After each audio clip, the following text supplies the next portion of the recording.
दोस्तों, मैं आशीष शुक्ला आपका YouTube चैनल में स्वागत करता हूं। दोस्तों, आज का जो हमारा विषय है वो है करंट अफेयर्स।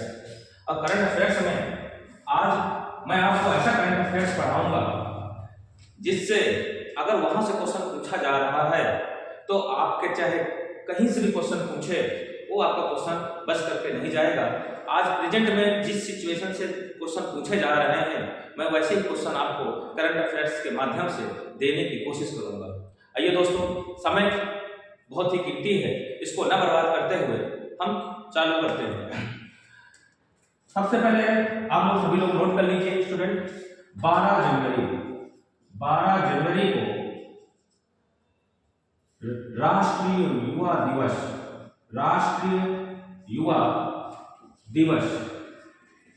राष्ट्रीय युवा दिवस मनाया जाता है। इसको इंग्लिश में नेशनल यूथ डे कहते हैं, नेशनल यूथ डे।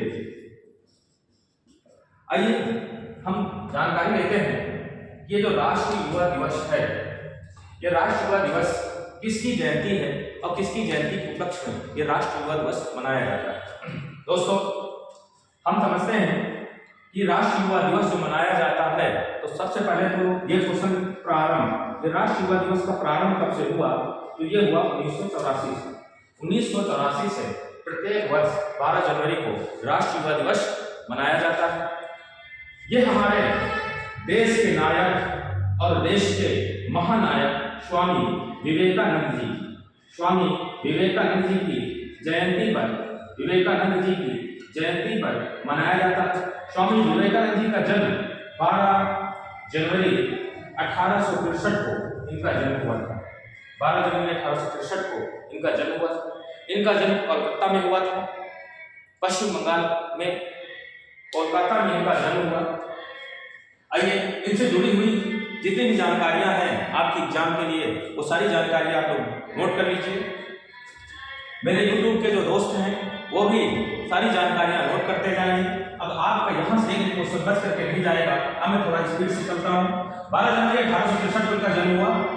उसके बाद इनके गुरु का नाम बहुत पूछा जाता है। इनके गुरु का नाम था गुरु परमहंस रामकृष्ण परमहंस इनके गुरु का नाम था। और अपने गुरु के ये परम शिष्य थे स्वामी विवेकानंद। आपको पता होगा स्टार्टिंग में इनका अध्ययन में कम मन लगता था, पूजा पाठ में इनका कम मन लगता था, लेकिन जब ये अपने गुरु के संपर्क में आए इनका जीवन बदल गया। आइए उसके बाद बेटा ये समझेंगे कि ये प्रसिद्ध क्यों हुए या फेमस क्यों हुए। तो आपको बता दें 11 सितंबर 1893 में 1893 में ये जाते हैं भारत से शिकागो कहाँ है, यह यूएसए का एक राज्य है शिकागो। अर्थात ये बेटा 11 सितंबर 1893 को कहाँ पहुंचते हैं, ये 11 सितंबर 1893 को पहुंचते हैं यूएसए अमेरिका। और अमेरिका में कहाँ पर, शिकागो, यूएसए के शिकागो पहुंचते हैं। क्यों पहुंचते हैं, क्योंकि यहाँ पर विश्व धर्म सम्मेलन हो रहा था। विश्व धर्म सम्मेलन जब हो रहा था तो पूरे विश्व के लोग यहाँ पर उपस्थित थे। सभी अपने अपने धर्म का प्रचार प्रसार करने के लिए यहाँ पर इकट्ठा हुए थे। तो भारत से उस समय एक ही व्यक्ति थे जो इस कार्य को पूर्ण कर सकते थे, वो थे स्वामी विवेकानंद जी। स्वामी विवेकानंद जी को आगे जाने के लिए मदद करने वाले जो राजा थे उनका नाम भी नोट कर लीजिएगा। खेतड़ी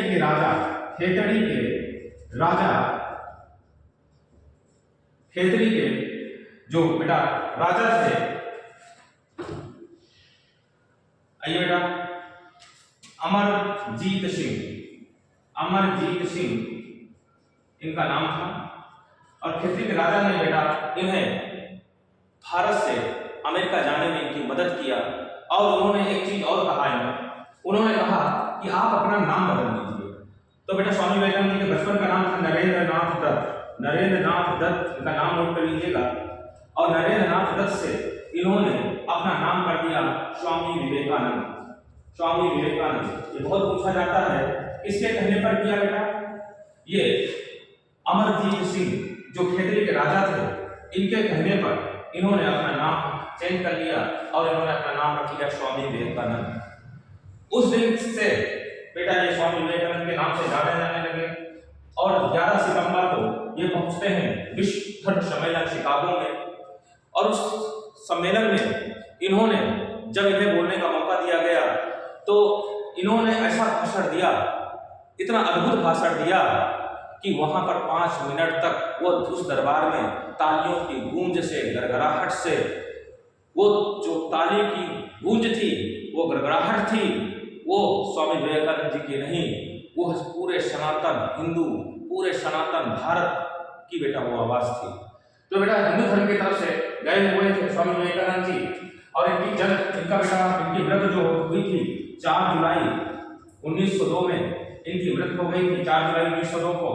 एक चीज और नोट कर लीजिएगा बेटा, ये 39 वर्ष के 39 इयर्स की उम्र में इनका देहांत हो गया, इनकी डेथ हो गई थी। 39 इयर्स की उम्र में इनकी डेथ हो गई थी। आइए इनसे जुड़ी हुई चीजें और समझ लीजिए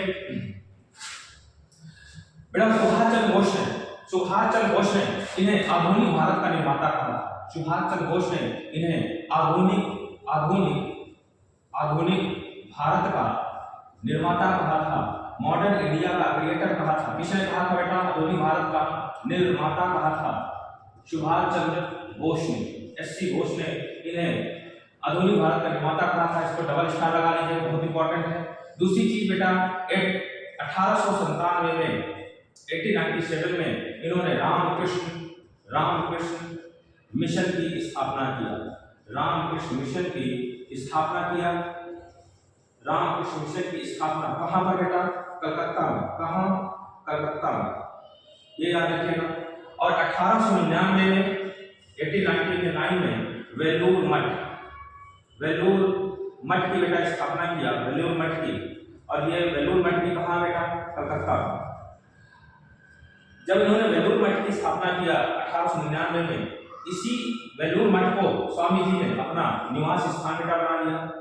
रामकृष्ण मिशन की स्थापना का उद्देश्य क्या था? रामकृष्ण मिशन की स्थापना का उद्देश्य था हमारे देश के गरीब, दबे, कुचले लोगों के अंदर एक स्वाभिमान भर देना, एक ऊर्जा भर देना, उनको बताना कि हम सब मनुष्य बराबर हैं, हमारे अंदर इतनी अपार ऊर्जा है कि हम कुछ भी कर सकते हैं। लोगों तक अपने धर्म के बारे में, लोगों तक अपने धर्म के संदेश को पहुंचाना, ये हमारे स्वामी विवेकानंद जी का प्रमुख उद्देश्य था। स्वामी विवेकानंद हमारी जो राष्ट्र पुस्तक है जिसके हम गीता कहते हैं, गीता से बहुत ही ज्यादा प्रभावित थे और इन्होंने एक नारा भी दिया था, गीता की ओर लौट चलो। गीता की ओर लौट चलो का इन्होंने नारा दिया था स्वामी जी ने। और वेदों की ओर लौट चलो का नारा किसने दिया था? स्वामी दयानंद सरस्वती जी ने। और गीता की ओर लौट चलो का नारा किसने दिया? स्वामी विवेकानंद जी ने। स्वामी विवेकानंद जी ने यहाँ पर एक और चीज समझिएगा, इनका स्वामी विवेकानंद जी का कथन है, वो कथन सभी स्टूडेंट नोट कर लीजिए। उठो, जागो और जब तक अपने लक्ष्य तक न पहुंच जाओ, उठो, जागो और जब तक अपने लक्ष्य तक न पहुंच जाओ तब तक मत रुको। उठो, जागो और जब तक अपने लक्ष्य तक न पहुंच जाओ तब तक मत रुको। आइए अब करंट अफेयर्स की बात कर लें। बेटा 12 जनवरी 2025 को राष्ट्रीय युवा दिवस मनाया गया, ये सभी लोग जानते होंगे। आइए मेन है इसकी थीम क्या है? इसका थीम लिखेंगे। थीम का मतलब होता है उद्देश्य। 2025 की थीम क्या थी? 12 जनवरी 2025 को जो राष्ट्रीय युवा दिवस मनाया गया, इसकी थीम क्या थी? लिख लीजिएगा, युवा एक स्थायी भविष्य। युवा एक स्थायी भविष्य। युवा एक स्थायी भविष्य के लिए, युवा एक स्थायी भविष्य के लिए लचीलापन।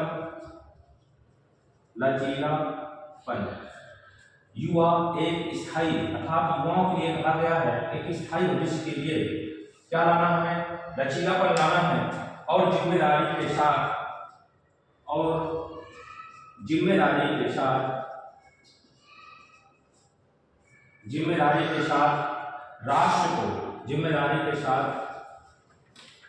राष्ट्र को आकार देना है, आकार देना, राष्ट्र को आकार देना। इसका मतलब समझिएगा कि युवाओं के लिए एक संदेश दिया गया है, वो अपने स्थायी भविष्य का चुनाव करें और उस ऐसा स्थायी भविष्य का चुनाव करें जिससे हमारे देश को एक नया आकार मिले, हमारे देश को एक नया रूप मिले, हमारे देश को ऊंचाइयों तक ले जाने का जो सपना है वो सपना हमारा साकार हो सके। हमें उस उद्देश्य को पूरा करना है, ये हमारा थीम है, उद्देश्य है। अगर इंग्लिश वाले में लिखना है, इंग्लिश वाले youth for a sustainable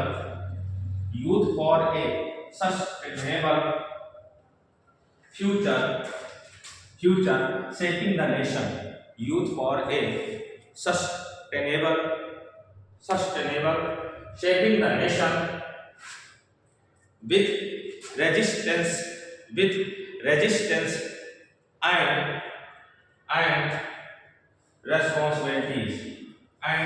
responsibilities.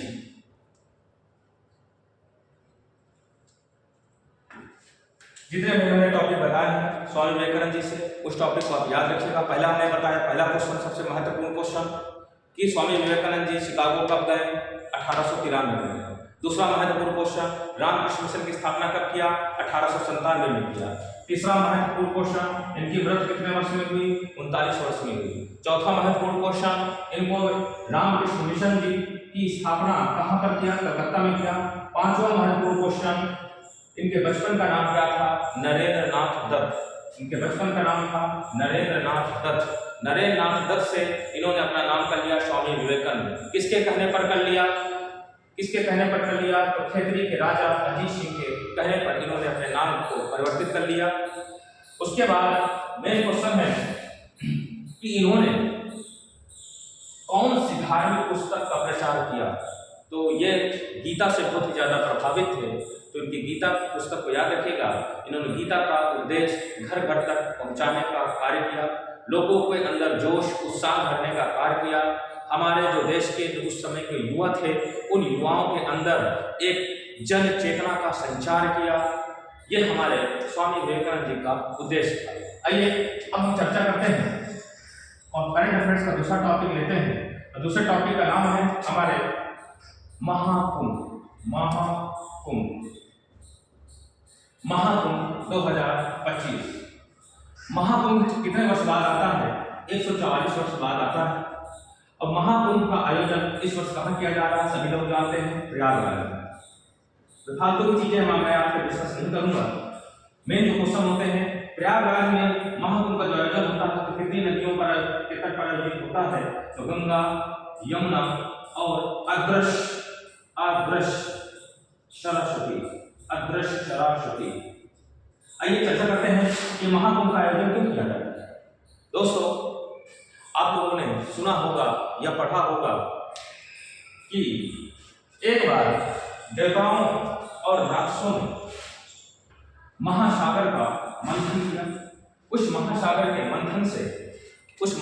का जो मंथन किया, उस महासागर के मंथन से एक कलश की उत्पत्ति हुई और उस कलश में क्या था? अमृत। उस कलश में अमृत था। इसीलिए जो कुंभ है, जिसे हम कहते हैं कुंभ है, तो कुंभ है, तो कुंभ का मतलब यही होता है कि क्या होता है? घड़ा। कैसा घड़ा? अमृत से भरा हुआ घड़ा, उसी को कहा जाता है कुंभ। मेला का मतलब होता है मिलना, अर्थात जहाँ पर सब लोग एक साथ मिल सके उसे कहा जाता है मेला। तो दोस्तों, हम आगे बढ़ाते हैं। तो कुंभ में क्या हुआ कि उस समय जो देवताओं और असुरों में एक भयंकर युद्ध चालू हो गया। उस भयंकर युद्ध में जो अमृत का कलश था, जो अमृत से भरा हुआ कलश था, उस कलश से कुछ अमृत 4 स्थानों पर जाकर के गिरे। वो 4 स्थान कौन कौन से हैं? वो 4 स्थान वही हैं जहां पर कुंभ का आयोजन किया जाता है। आइए समझते हैं कुंभ का आयोजन कहाँ होता है। तो दोस्तों, कुंभ का आयोजन हमारे भारत में 4 स्थानों पर होता है। पहला स्थान है प्रयागराज। नोट कर लीजिएगा, किस नदी पर? यह मैंने आपको बताया, गंगा, यमुना और सरस्वती। अदृश्य सरस्वती लिखेंगे। दूसरा है हरिद्वार, किस नदी के तट पर? हरिद्वार के तट, किस नदी के तट पर? गंगा नदी में। हरिद्वार कहाँ पड़ता है आपका? उत्तराखंड में। तीसरा है नासिक, नासिक, नासिक में कौन सी नदी है? गोदावरी, गोदावरी, जिसे वृद्ध गंगा नदी कहते हैं, वृद्ध गंगा नदी कहते हैं, वृद्ध गंगा नदी कहते हैं। गोदावरी में आयोजित होता है। नासिक, नासिक कहाँ पड़ता है? महाराष्ट्र में। चौथा है बेटा आपका, चौथा है आपका प्रयागराज हो गया, हरिद्वार हो गया, नासिक हो गया। नासिक के बाद आएगा उज्जैन, उज्जैन। और उज्जैन में क्षिप्रा नदी के तट पर, क्षिप्रा नदी के तट पर, क्षिप्रा नदी, उज्जैन कहाँ पड़ता है आपका? मध्य प्रदेश। इन 4 जगहों स्थानों पर जो है कुंभ का आयोजन होता है। और दूसरी चीज समझिएगा, कुंभ का आयोजन, कुंभ 12 वर्षों बाद, 12 वर्षों बाद कुंभ का आयोजन होता है। 12 वर्ष में बेटा कुंभ आता है और 6 वर्षों में अर्ध कुंभ आता है, 6 वर्षों में अर्ध कुंभ आता है और 12 वर्षों में क्या आता है? कुंभ। तो इस बार जो कुंभ है वो कहाँ आया था? इस बार का जो कुंभ है बेटा वो आपका आया है प्रयागराज में।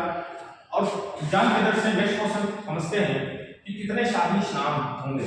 बेटा इस महाकुंभ में 6 शाही स्नान होंगे, 6 शाही स्नान। आइए डेट याद रखिएगा कि कब से कब तक 6 शाही स्नान होंगे। आइए चलते हैं। 13 जनवरी को पहला शाही स्नान, 14 जनवरी को दूसरा शाही स्नान। 13 जनवरी को क्या था बेटा? 13 जनवरी को आप लोग सभी लोग जानते हैं, 13 जनवरी को बेटा पुष पूर्णिमा, 14 जनवरी को मकर संक्रांति थी, 29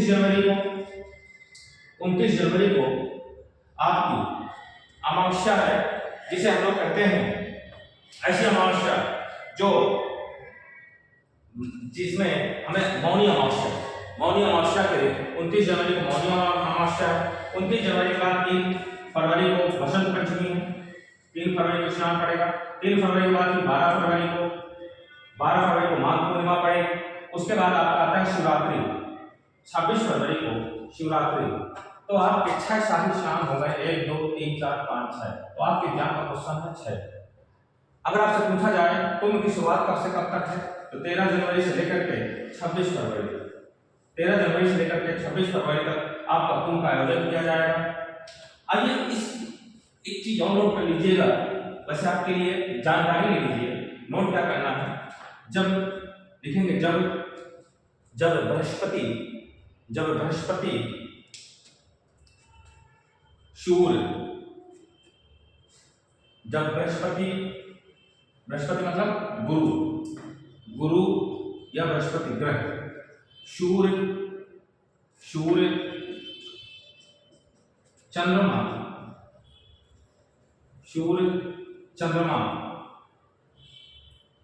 की स्थिति से सूर्य और चंद्रमा की स्थिति से यह तय होता है, किसकी गुरु, सूर्य और चंद्रमा की स्थिति से यह तय होता है।